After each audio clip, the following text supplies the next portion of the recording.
भिजाएर हेर्नु धान काटेर वर्ष दिनको मिहिनेत हेर्नु धान भित्राउने बेलामा यस्तो छ नोक्सान 11 गतेको वर्षाले यसरी भयो रुजायो अनि आजको वर्षाले पनि यस्तै भिजायो हिजो अलिअलि घाम लाग्थ्यो अनि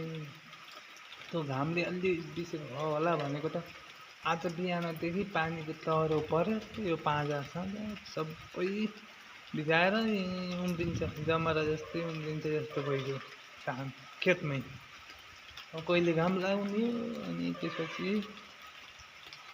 कहिले उठाउने यो पाँजा धान परार जति पुरै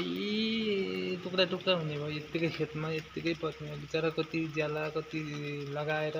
खेतीपाती गरेको अब किसानहरूलाई घाटाको घाटा यहाँ त यस्तो छ भने अन्य ठाउँमा कति कति उभा होला त्यस्तो छ गरेर पनि अब बाली स्याहार्न नपाएपछि गाह्रै छ खेती गर्ने मौसम यस्तो कुन बेला आउँछ बर्खाको बेलामा पानी आएन समस्या भयो अहिले यस्तो भयो पानीले